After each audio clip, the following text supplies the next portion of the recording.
Today I want to cover the first decade of the 21st century, the period from 2001 to 2010, and then focus on the top 5 films of the decade. But I also want to give a bit of background on what was happening in Bollywood during this decade, the top 3 Bollywood actors who dominated this period, as well as those who made their debuts and where they're at today, how successful they have been. I'll finish off with my top 10 films of the decade, the ones that I found quite enjoyable, as well as some of the favorite songs that I continue to listen to even today. So let's get started. Now, the early 2000s saw many malls and multiplexes spring up across the country, and we also saw a drastic change in consumer behavior. Bollywood felt it as well. For one, Bollywood became more urbanized. The traditional romance drama genre that dominated the 90s faded away. We had introduction of more offbeat films at a mainstream level. Films like Black, Tare Zameen Par, Jism, Bheja Fry, Chini Kam, Pa, to name a few, all did fairly well. Common people started discussing and analyzing box office collections. In fact, the first 100 crore club was established after Gajni reached that level in 2008. This was also an era where a lot of kissing and sleaze was introduced in Bollywood. Think Imran Hashmi and Malika Sherawat. Though that phase didn't last long, but it highlighted the ease of censorship in India. We also saw some leading actors like Amitabh Bachchan, Shah Rukh Khan and Salman Khan all started to appear on television in various reality game shows. Now I want to move on and discuss who dominated the decade. I'll give you the top 3 actors, in my opinion, who were at the top of their game. Number 1 was Shah Rukh Khan, followed by Aamir Khan. And number 3 is a very tricky one, but I'd give it to Hrithik Roshan. Now let's talk Hrithik first. Hrithik had some of his career's biggest hits during this decade. He starred in a multi-star Kabhi Khushi Kabhi Gum. He went on to do Koi Mil Gaya, Krish. He also did Jodha Akbar. These were all big films. In fact, one of my favorite films from the decade was Lakshya, and even though at the box office it wasn't as big a hit, it demonstrated the acting caliber of Hrithik Roshan. So, in my opinion, he is at number 3. As for Aamir Khan, he only had one flop throughout the decade, and that was Mangal Pandey. It was a big flop. It cost him quite a few number of years as well. I think he put in like a 3-year gap to make that film, and it bombed. A similar thing happened to Thugs of Hindustan recently. But out and out, the decade was pretty solid. It was just that when he started off, Lagan wasn't as big a hit, even though it's a cult classic now. Dil Chahta Hai, obviously, is much talked about, but wasn't really a very big hit film back in 2001. Although that all changed after Rang De Basanti, when he started picking up social messaging films, he did really well. Look at Tare Zameen Par, look at 3 Idiots, obviously, even Gajni, and did amazingly well. So out and out, Aamir Khan had a fabulous decade. Now that we can look back, we can confirm that yes, Aamir Khan was the bigger of the Khans leading into the next decade. But if you look at the whole decade in totality, Shah Rukh Khan was still number 1. One of the reasons for that is he also had huge clashes. I remember when Veer Zara had come out in 2004, there was a 3-way clash with Nach, Abhishek Bachchan, as well as Aitraz with Akshay Kumar, and Veer Zara came out on top, ended up becoming a super hit.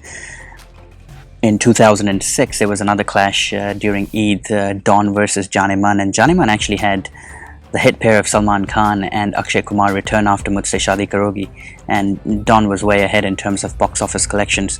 So we really saw him dominate that decade. We had films like Kabhi Khushi Kabhi Gum, Main Hoon Na, we had Om Shanti Om, Rab Ne Bana Di Jodi, My Name Is Khan. So out and out, the decade belonged to him, and he delivered a few flops. Some of them were delayed projects like Vantuka 4, but Baheli flopped as well. But the quality of his flops was still a lot better than some of the other films that were being released. And I remember Swadesh came out a month later from Veer Zara. It's a cult film now, even though at the time it was flop. So he was on top of his game. So Hrithik Roshan and Abhishek Bachchan obviously made their debuts in 2000, so not technically the first decade, but that's where most of their work was done, and the two were doing quite well for themselves. Obviously Abhishek Bachchan has now dwindled away, and Hrithik Roshan has been defined off that first decade, still continues to go strong, so won't dwell too much on both of those individuals. I want to pay my attention to a few of the other actors who are doing well and who are still coming in feature films. Ranbir Kapoor made his debut in 2007 with Savarya, clashed with Om Shanti Om. That was a mistake and the product wasn't as good. Ranveer Singh, who came out in 2010. John Abraham, his first film was in 2003 with Jism. He's doing well. Ritesh Deshmukh also came out this period, and Shahid Kapoor in 2003, he's still going strong. I remember in Ishq Vishk he was so young and being touted as the next Shah Rukh Khan. Well, 17 years later he hasn't reached that stage yet, but he's still quite young. Now, in terms of people who had decent careers earlier on in their lives but couldn't sustain them, we have Imran Khan. Made a big splash and followed up quite nicely as well, but just couldn't carry on.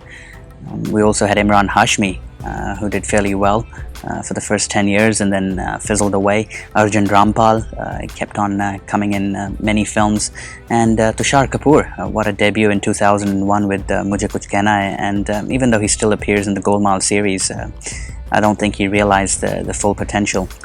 Other actors who came and went, Abhay Deol, Vivek Oberoi, Neil Nitin Mukesh, Zayed Khan, all promising, but didn't last too long. This is the way the film industry is. Not everyone and not every star kid performs over a sustained period of time. It's why when we look at careers of Shah Rukh Khan, Salman Khan, Akshay Kumar, Ajay Devgan, they're all very special careers because they have lasted for such a long time and consistently coming in solo projects and delivering hits.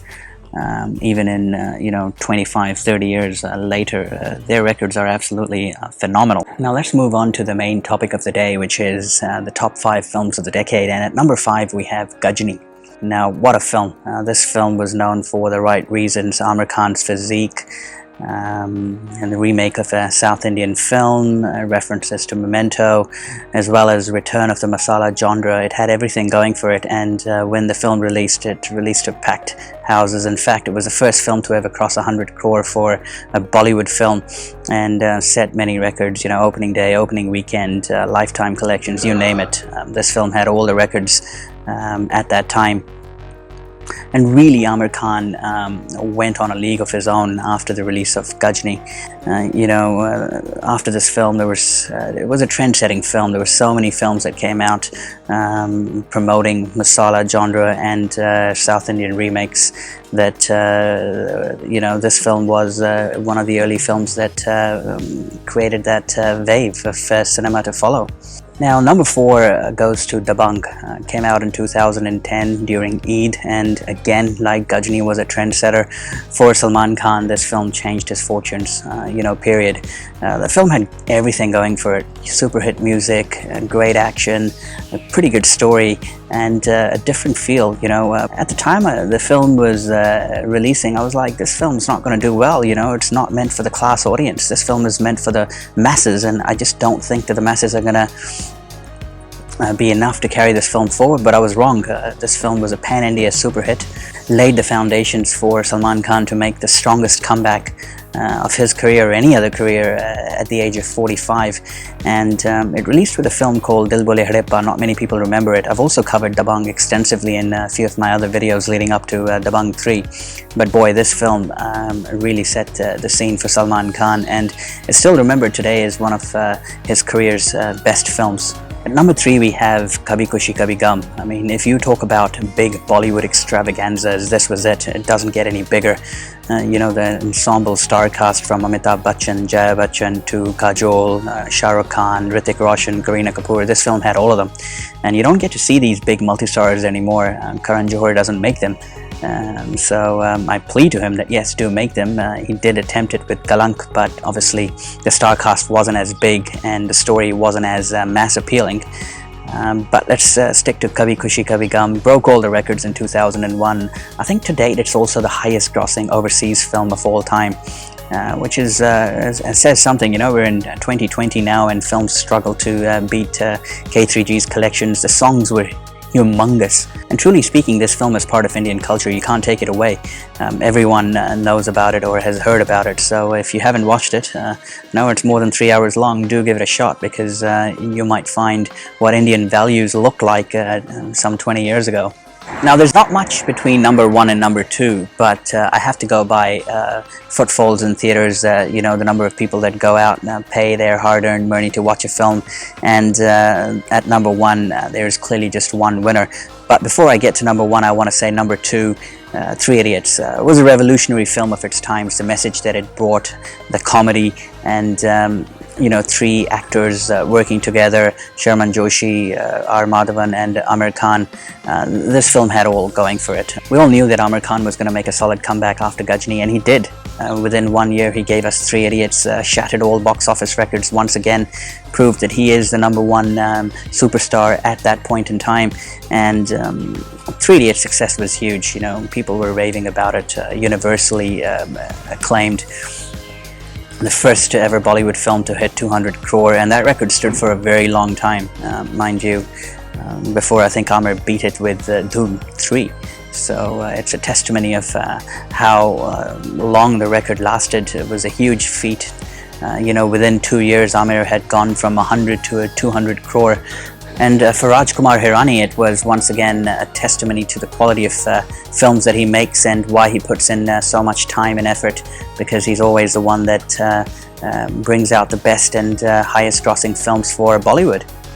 Now, #1, the top grossing film of the first decade of the 21st century, as well as I think the second most watched film in the history of cinema from the 1990s, and that figure still stands. Gadar Ek Prem Katha, what a huge hit. The film created riot at the box office, and rightfully so. After Hum Aapke Hain Kaun, it was the second film to have created riots at the box office, multiple reruns, and people were thronging left, right and center. Multiplexes hadn't kick-started at that point in time. But this film was a juggernaut and took Sunny Deol's career to dizzying heights as well. In fact, he worked with Anil Sharma, I think once or twice again after this film, trying to recreate the magic, but never happened. You know, this was once in a decade film, and the Indo-Pak tension and the drama that unfolded, you know, people started remembering the 1940s and 1950s and really connected to this film in a big way. So Gadar is the biggest film of the decade. Now, I do have my personal favorites that I want to share with you. Bear in mind that I was a teenager during this phase, and most of these films were watched at that time. So I haven't watched these films again. Maybe my thinking would change if I was to watch all of these films, but I'm basing my assessment at the time of release and when I watched them and what kind of impact it had on me at that time. So do enjoy it and let me know what you guys think, whether you guys remember these films. And at the end of that, I'll also give you a list of my top 10 songs of the decade.